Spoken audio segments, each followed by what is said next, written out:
Hey everyone, welcome back to the channel. What you're about to hear is not just a horror story, it's a nightmare built on grief, guilt, and trauma that refuses to stay buried.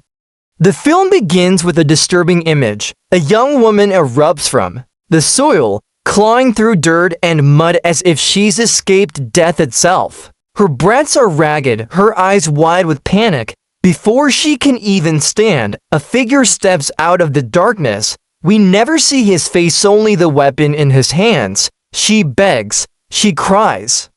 It doesn't matter, her escape was only temporary. And just like that, the story snaps forward in time. We meet 5 friends driving along a forgotten road, surrounded by endless trees and thick fog. Their laughter feels forced. Like they're trying to convince themselves this is just another road trip.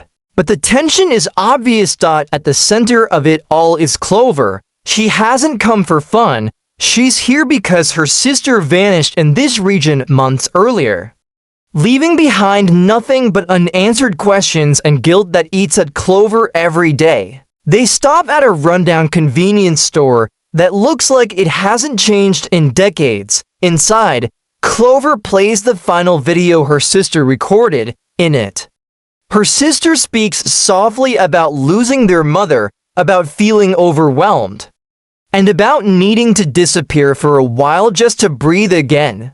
The mood shifts. Megan, one of the friends, senses something off about the place. She believes certain locations store emotional energy, especially places touched by tragedy. She suggests trying to connect with whatever happened here before anything can happen. The blare of a truck horn cuts through the silence. The moment is broken, but the unease remains. Inside the shop, Clover shows the cashier a photo of her sister. His reaction is immediate and troubling. He tells her she's not the first person to come asking questions. People come here searching for someone and never leave. He warns her about the valley ahead. It's a place with a history no one wants to talk about. Clover listens, but she doesn't turn back. Outside, tensions rise among the group. Abe, one of the friends, starts questioning the real reason for the trip. He realizes Clover isn't just hoping for answers, she's hoping her sister is still alive. Despite the warnings, they continue driving. A violent storm suddenly engulfs them. Rain lashes the car. Thunder shakes the ground, and visibility drops to nothing. Then, just as abruptly, the storm ends. They arrive at a property that looks impossible. One side of the yard is calm and still. The other is swallowed by storm clouds and wind. At the center stands an old house, silent and watching. Inside, everything feels wrong. The rooms are filled with objects from another era: old radios, VHS tapes, dusty furniture. Time feels frozen. In a guest book, they discover names written over decades. When Clover flips the pages, her breath catches. Her sister's name is there. At first, the handwriting looks calm and normal, but toward the end, the words fall apart into frantic, jagged scratches like someone losing their mind mid-sentence. Outside, Clover sees someone standing in the storm. Someone who looks exactly like her sister. She runs toward it but is stopped before she crosses the boundary. Night falls. They realize their car is gone. Panic sets in. With no signal and no escape, they split up to search the house for answers. That's when the killings begin. A masked figure stalks the halls. He doesn't speak. He doesn't hesitate. Every attempt to fight him fails. Weapons shatter. Strength means nothing. One by one, the group is hunted down. Each death is brutal. Each death feels final. Until everything snaps back, they wake up. Alive, bruised, scarred, confused. The clock has reset. The sand timer has turned itself over. Their names appear again in the guest book. Slowly, horrifying realization sets in. They are trapped.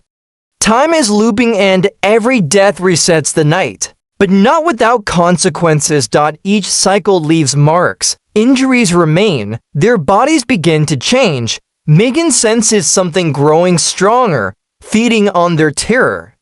They soon discover they aren't just reliving the night, they're being studied. Clues hidden throughout the house point to a disaster decades earlier, a mining operation dug too deep beneath the valley, causing a collapse that buried an entire town. Thousands died underground. The survivors were never the same. A psychiatrist named Dr. Hill was sent to help them cope, but instead, he became obsessed with fear. He studied trauma, despair, and hopelessness, believing extreme terror could transform people into something else entirely. And he was right, those trapped too long became monsters. The valley became a laboratory. And now, the group are the test subjects. Dr. Hill contacts them through old radios and recordings. He claims there is a way out, but it comes at a cost.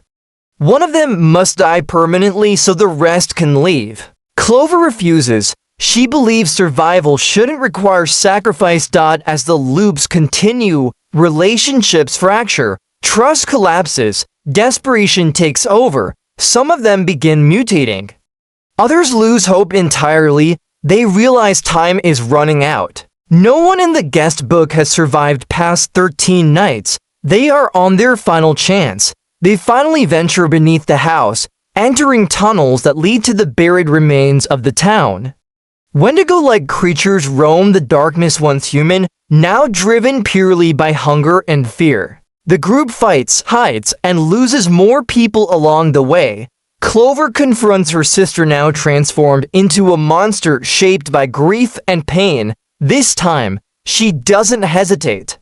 She ends it not out of hate, but mercy. Clover finally faces Dr. Hill. He reveals the truth. Every monster she's seen reflects her own inner demons, her depression, her anxiety, her past suicide attempts. The valley feeds on unresolved trauma. Clover outsmarts him. Using the same contaminated water that poisoned so many before, she kills him. The system collapses. Clover rescues the last survivor. They run as the valley shakes apart. This time, the timer doesn't reset. The storm clears. Morning comes. They drive away scarred, broken. But alive, the valley remains behind them, silent once more. And that's the story, a horror tale not just about monsters, but about grief, trauma, and the terrifying cost of refusing to heal. If you enjoyed this long-form recap, hit the like button. Subscribe for more rewritten movie breakdowns. And comment below with the next film you want covered. Thanks for watching, and I'll see you in the next one.